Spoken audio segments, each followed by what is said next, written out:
decepciona. Agora, se você fizer para homem, não te preocupa não, a decepção vem. Porque ser humano falha, ser humano é falho, tá? E aí, a gente tem aqui alguns problemas de evasão escolar. A evasão escolar ocorre quando o aluno deixa de frequentar a escola dominical e fica caracterizado o abandono escolar. Historicamente, é um dos tópicos que fazem parte de debates e análises sobre a educação pública, isso no âmbito secular.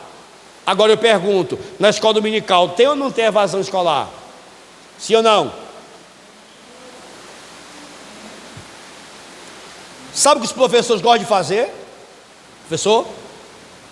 Professor especialista em pegar a caderneta e dizer assim: corta esse. Não é assim que o professor faz? Não é assim, meu veneraldo? Nunca mais veio, mudou a caderneta do trimestre. Eu tenho uma professora na nossa área, o nome dela é irmã Morena. Irmã Morena. Essa irmã não pode faltar um aluno na classe dela. Se faltar, terminou a aula, ela manda um WhatsApp. Irmão, na nossa época, meu veneral, tinha WhatsApp, tinha lá atrás. A gente ia, era no corpo a corpo lá e tal. Não tinha WhatsApp. Irmão, o WhatsApp é ferramenta de Deus, não é do diabo não. Ferramenta de Deus. Terminou a aula, aí você chega lá: irmão Bartolomeu, meu querido, a paz de Cristo, senti sua falta hoje na escola dominical, meu santo. Cadê o senhor? Está tudo bem? Está precisando de alguma coisa? Aí o professor está lá, o aluno está lá na casa dele dizendo assim: rapaz, o professor não deixa passar batida, está preocupado comigo. Eu tenho uma professora que trabalha desse jeito na nossa área. Aí, conversando, eu dou já a palavra para a senhora. Conversando com os alunos, eu disse: irmãos, por que a classe de vocês não falta? É porque a professora não deixa nós faltar. Isso é importante, isso é importante. Sim, querida.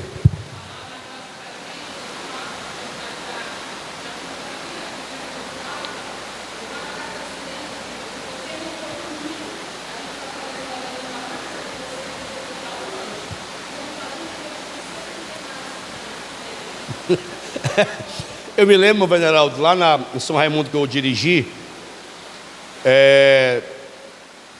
teve um domingo. Esse domingo eu estava de fato virado mesmo, né? Sabe, porque a gente é ser humano, a gente se raiva também, né? Senhor, nessa escola dominical, nesse dia, faltou um bocado de gente, senhor, faltou um bocado de gente.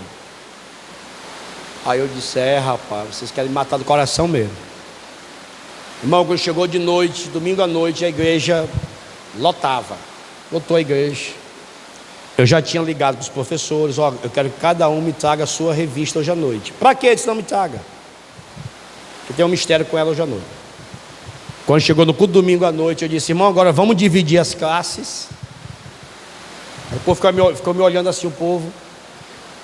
Irmão, não estou entendendo não? É escola dominical. Hoje não é culto não, hoje vai ser escola dominical, irmão. E aí tinha a classe das senhoras, dos senhores, dos adolescentes, dos jovens, das crianças. Aí já chega, lotou as classes. Aí terminou e disse: irmão, é essa escola dominical que Deus quer que a gente tenha todo domingo de manhã. É uma igualzinha essa aí. Eu tinha que fazer desse jeito. Mas não faça isso não, porque São Paulo vai ficar com raiva de você, tá? Mas nós fizemos isso. Então, nós temos aqui alguns fatores que podem ocasionar essa evasão. Primeiro, ensino mal aplicado por meio de metodologias inadequadas. E eu vou tratar isso de forma prática. Professores mal preparados. Problemas outros. Aí é questão econômica, ordem espiritual, e eu não vou entrar muito nesse mérito. Pastor e professor em sala de aula, como é que tem que ser os passos dele? Ele tem que chegar o mais cedo, isso aqui é básico. Ele tem que orar, tem que apresentar os visitantes. Ele não pode chegar descarregando o conteúdo da lição. Ele tem que fazer lá um quebra-gelo, uma dinâmica, né? Exibição e discussão do tema, caso ele queira trabalhar com outra metodologia que não seja a de pré-leção. Analisando o resumo, procurando expor o conteúdo dentro do tempo disponível. a realização e aplicação da lição e rever os tópicos. Aí, eu vou trabalhar isso aqui um pouquinho mais na frente. Nós temos quantos sentidos, meus irmãos, para nós nos relacionarmos com este mundo material? Quais são eles?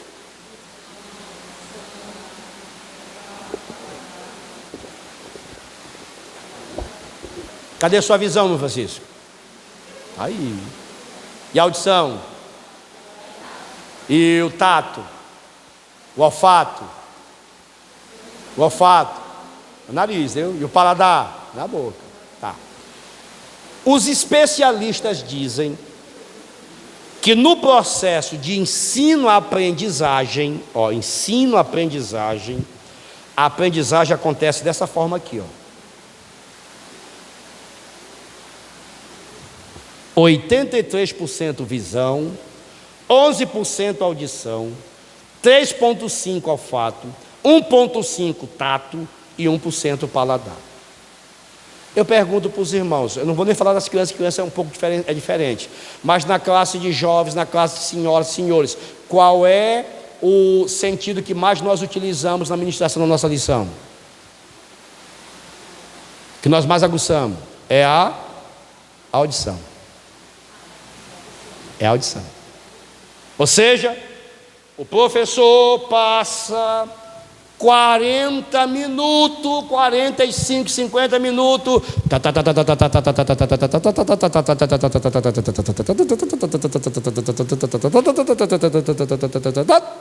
falando. E quando ele não fala da vida dele no interior, já tem essa, tá? Já tem isso. Não, porque quando ele no interior, lá, já tem isso. Aí, a aprendizagem ela é mais objetiva quando o aluno usa. Pode para cá. Não passa. Ah, sangue de Cristo. A aprendizagem ela é mais objetiva quando o aluno usa mais de um sentido ao mesmo tempo. Ou seja, se ele ouviu. Você está bem. Isso aqui. Olha bem aí no seu material, porque senão pode ser que mude. Se ele só ouviu, depois de 3 horas, ele só retém 70% do que ele ouviu. E 10% depois de 3 dias. Depois de 3 dias, ele só se lembra 10% daquilo que ele ouviu. Se ele viu, aumenta para 72% em 3 horas e para 20% em 3 dias. E se ele ouviu e viu, 85% em 3 horas e 65% em 3 dias. O que é isso? A gente precisa utilizar mais de um sentido no processo de ensino-aprendizagem. Uma coisa é você falar de versões da Bíblia. Outra coisa é você trazer várias Bíblias em várias versões e dizer assim, ó, isso aqui é uma NVI, isso aqui é uma corrigida, isso aqui é uma atualizada, isso aqui é uma linguagem de hoje, isso aqui é uma viva, uma tradução viva, tá? Uma coisa é você falar e outra coisa é você mostrar. Tá? Uma coisa é você mostrar. Então, irmãos, a gente vai precisar, nós como professores, melhorar mais a nossa didática com os alunos, e vou dizer mais, eu não estou falando isso porque eu li, não. Eu sou professor de escola dominical. E eu sei o que é terminar uma aula, o meu aluno me chamar e dizer assim, pastor, que maravilha. E o pastor vai na telha, eu vou não. Agora eu faço o meu trabalho com excelência. E quem faz o trabalho com excelência acaba sendo elogiado pela excelência do trabalho que faz. Isso é pecado, irmão Tiago? Está escrito isso aí onde que é pecado? Não. Então nós precisamos, meus irmãos, fazer as coisas com excelência. Isso é só para acordar você. A gente às vezes fala dos filhos das trevas, por exemplo, mas vamos usar aqui o carnaval como exemplo. Terminou a apresentação das escolas de samba, passou 1 semana, 2 para descansar. Lá está os carnavalescos, toda a comissão lá do carnaval sentado já planejando o carnaval do outro ano. Nós não somos assim. Nós não somos desse jeito. E nós precisamos fazer as coisas de Deus com excelência, porque Deus é excelente. Louvado seja o nome do Senhor. Aí eu trago uma proposta para os irmãos, que é o horário de funcionamento da escola dominical. A gente sabe que lá 1 Coríntios 14:40 diz que tudo precisa ser com decência e com ordem, né? Tudo organizado. E aí a EBD, por exemplo, se ela tem 2 horas de aula, ela tem o momento devocional, o momento da aula e o momento da conclusão. Irmãos, eu respeito, mas eu quero fazer uma pergunta para os irmãos. Qual é o momento mais importante de uma escola dominical?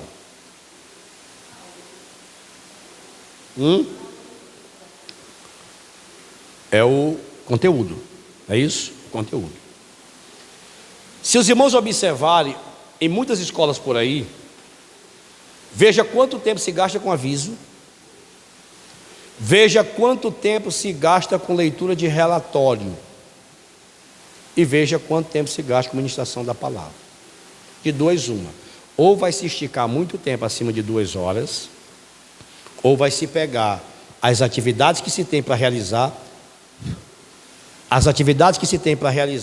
e vai se fragmentar alguma em detrimento dessas atividades. Pastor, e aí, o que é que a gente faz? Vamos trabalhar outros recursos, outra maneira de repente, de entregar essas informações que a gente está precisando, tá? E dar prioridade para o ensino, que é a prioridade. Pode acontecer algum outro trabalho, tal, beleza. Aí eu trago para os irmãos algumas competências do superintendente, irmão veneral, disse é para o senhor, está aqui. Responder pela EBD em todos os atos administrativos eclesiásticos, providenciar revista para os alunos e professores, aquisição de material didático, tais como mapa, quadro e etc. Isso aqui é responsabilidade da escola. Aquisição de material de expediente, papel, caneta, lápis, caderneta, chamada. Convocar reunião periódica com os professores a fim de fazer análise de metas. Tem meta na escola dominical também. Tá? Expedir relatórios de entradas e saídas das ofertas, participar das reuniões gerais convocadas pela Superintendência Geral da EBD, fazer divulgamento de eventos na escola e orar com os professores também na escola. Fazer a informação, a divulgação. E os professores, pastor? Responder pela classe, fazer chamada, atender convocação, estudar e aplicar a lição, atentar bem para a referência que você vai ler ou pedir para ler, tá? Isso é importante, isso dá confusão de vez em quando. No decorrer da lição, tentar, na medida do possível, responder os questionários, tá? Fazer questionário para suscitar participação dentro da lição. Ser um professor que faça história na classe, seja reconhecido. Visitar os alunos, principalmente os faltosos. O professor tem obrigação moral e espiritual com os seus alunos, com a sua classe. Orar pelos seus alunos, comunicar com antecedência a sua ausência e nunca faltar sem avisar. Pelo amor de Deus, irmão, nunca. Isso aí é uma falta gravíssima, um professor faltar sem avisar. Falta gravíssima. E pior não é isso, pior que eu não digo questões de saúde, fatalidades que são emergenciais, mas aí de repente o camarada naquele domingo ele se lembrou que ele precisava comprar uma cartela de ovos lá na feira do Anjo da Guarda, e ele disse assim: rapaz, eu não vou para a escola dominical hoje, porque senão eu não compro a minha cartela de ovos. Pelo amor de Deus, irmão, tem gente, você precisa ser responsável com a classe que Deus entregou na sua mão. De quem é a classe? De quem são os alunos? É de Deus, e está na tua mão, e Deus entregou sob a tua responsabilidade.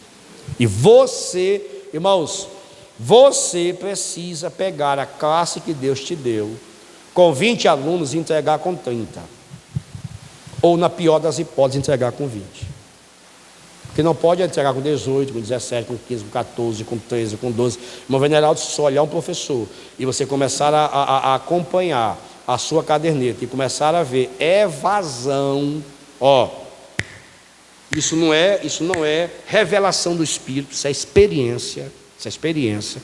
O próprio Jesus disse que pelo fruto a gente conheceria as árvores, pelo fruto.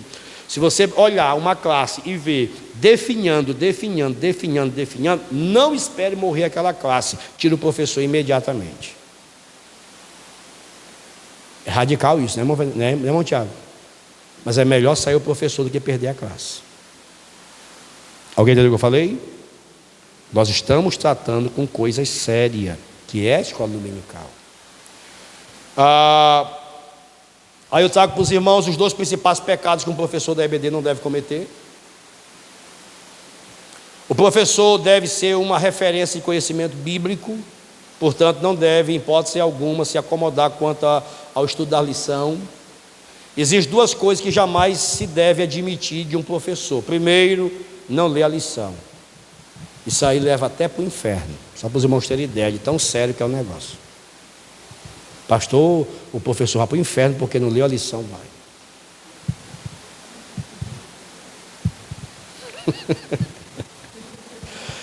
Se fosse, era melhor, porque todo mundo lia.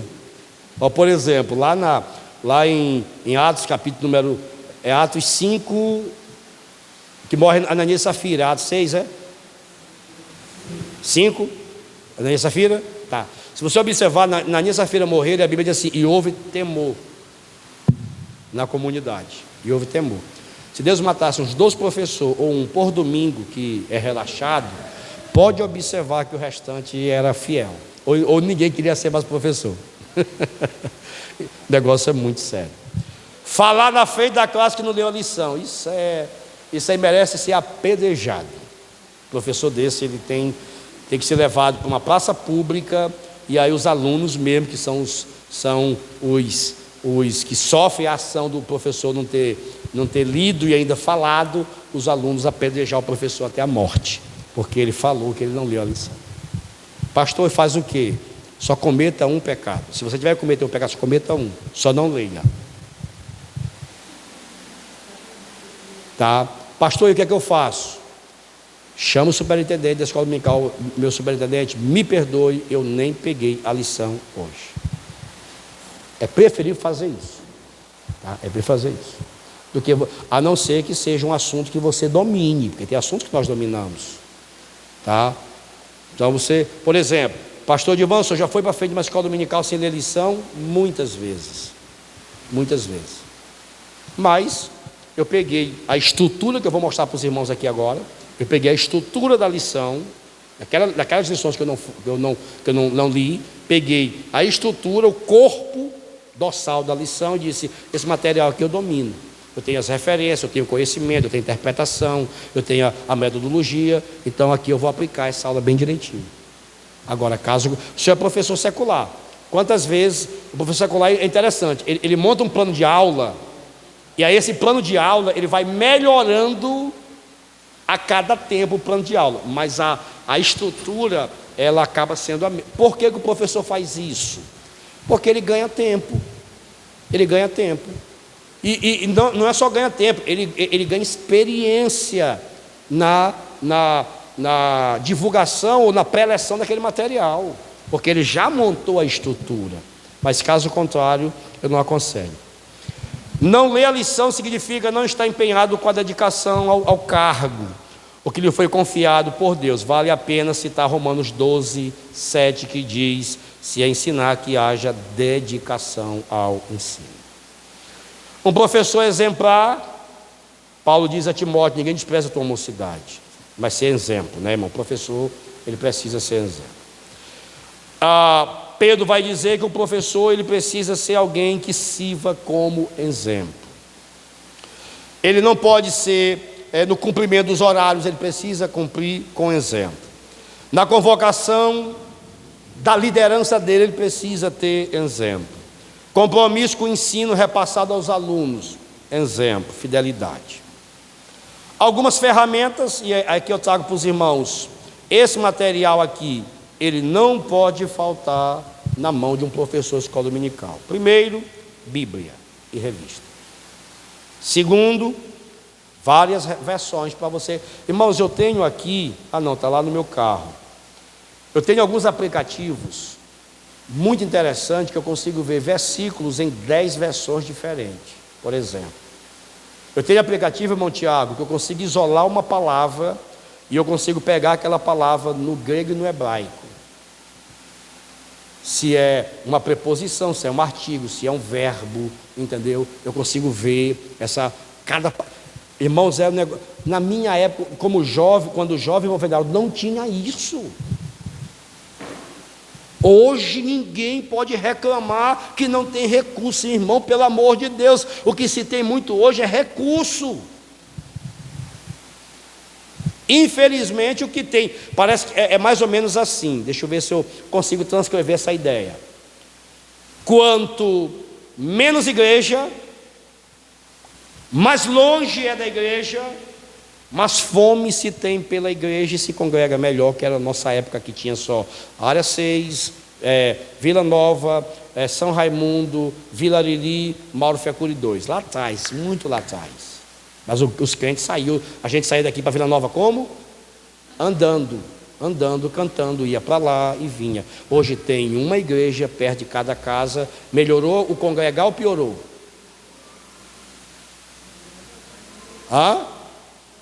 Era para melhorar. O povo tinha. Agora, vamos lá, irmão Veneraldo. Hoje nós temos mais recursos de pesquisa, sim ou não?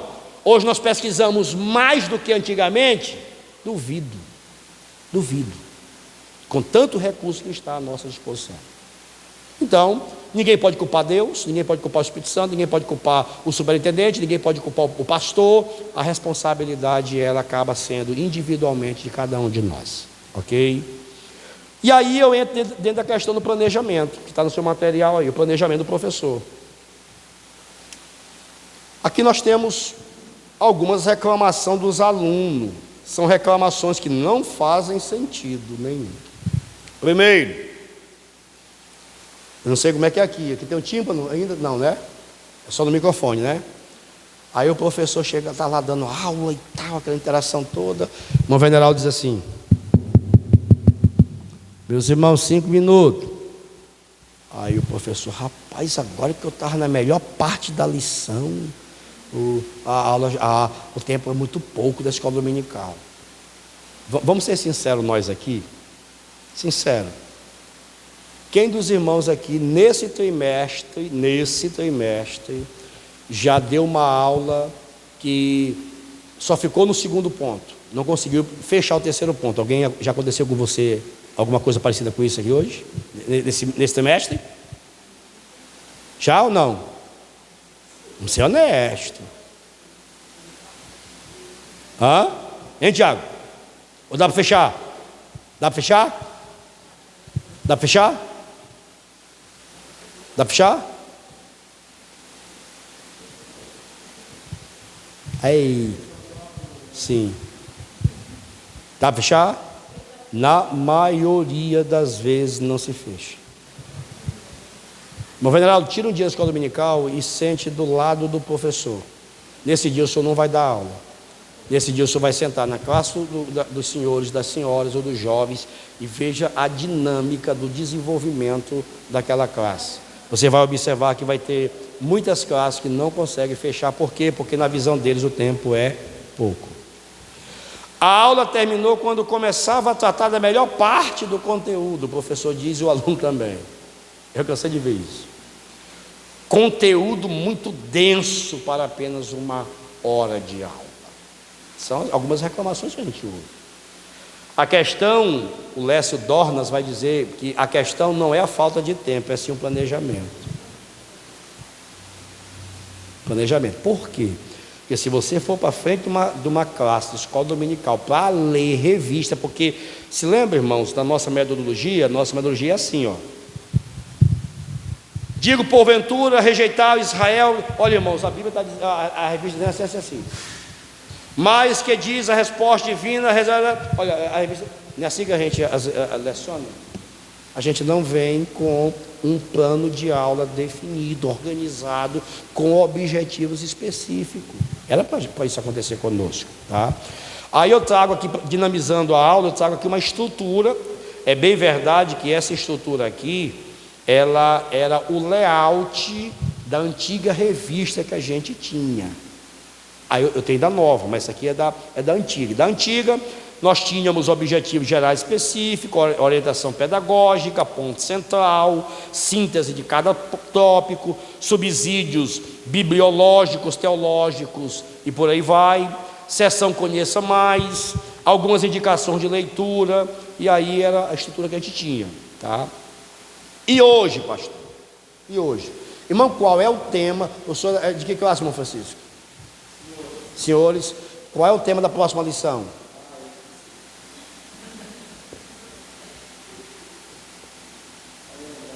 Eu não vou nem perguntar para o segundo.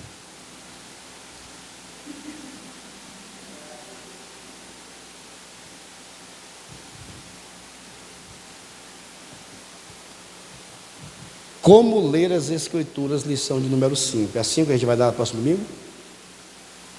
Como ler as Escrituras. Detalhe: para cada ponto desse, eu defino um tempo que eu vou gastar com aquele ponto. E se eu não for disciplinado o suficiente, eu vou me perder na ministração daquela lição. Irmão Veneraldo, o senhor é professor de química. Na sua classe tinha muita interferência secularmente? Aluno?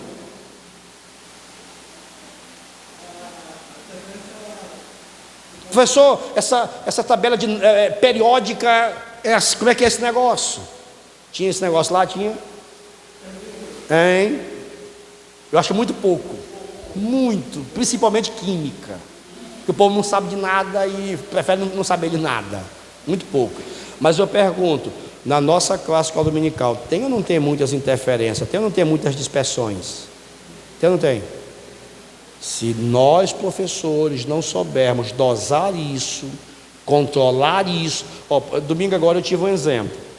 Eu fui à classe dos senhores, aí o professor disse: pastor, nós já lecionamos aqui o ponto 1 e a gente queria que o senhor lecionasse o ponto 2 e 3. Aí eu olhei para o relógio lá, 2 e 3, faltando 20 minutos. Eu disse, e o meu aluno, esse professor, ele é um professor de muitas interferências, professor. Eu disse: querido, eu vou lecionar, mas nesse momento a gente vai brincar de paralisa. Paralisa, não fale nada até eu terminar os 2 pontos. Porque se eu permitisse que ele interferisse, eu não ia conseguir entregar os 2 pontos que foi proposto para mim entregar. Então, dispersão é coisa perigosa na administração. Então, por exemplo, nós temos na próxima lição, eu tenho um textual, uma verdade prática, eu tenho uma leitura diária semanal, eu tenho uma leitura bíblica em classe, que é onde eu vou basear toda a minha ideia daquela ministração do dia. Detalhe, entrou um recurso novo agora na nossa lição, chamado plano de aula. O professor já observou isso aí, o professor dos jovens e adultos? Olhou, meu irmão? Antes de começar os pontos, tem um plano de aula. Recurso novo. Vou mostrar para os irmãos. Pastor, o senhor vai fazer como? Rapaz, eu vou para a introdução por 5 minutos. A Bíblia precisa ser interpretada. Eu vou gastar 10 minutos nesse ponto. Eu tenho 3 tópicos. Eu tenho 3 tópicos e cada tópico eu tenho 3 pontos. Aí, por exemplo, no tópico a Bíblia precisa ser interpretada. Eu tenho a importância da exegese, as limitações dos leitores e a natureza da escritura. Se eu pegar a lição, irmão Veneraldo, e estudar, eu só ministro com esse esboço aqui. Porque quem tem que ler revista em casa é o aluno. Quem tem que ler revista em casa é o aluno. O aluno tem a obrigação de ler a revista em casa, pegar as dúvidas e trazer para você. E você ministrar a partir desse esboço. Tá? Mas isso requer o quê? Isso requer muita habilidade. Por isso que nós precisamos treinar isso. Tá? Aí nós temos o tópico 2, pressupostos pentecostais para ler a Bíblia. Vou gastar 10 minutos nesse ponto. Aí eu tenho a regra básica de interpretação, aqui falando em interpretação propriamente dita. Eu vou gastar 15 minutos, por quê? Porque eu quero que o meu aluno aprenda a ter uma noção de interpretação. E eu vou mostrar para os irmãos aqui uma interpretação legal, para os irmãos verem que quando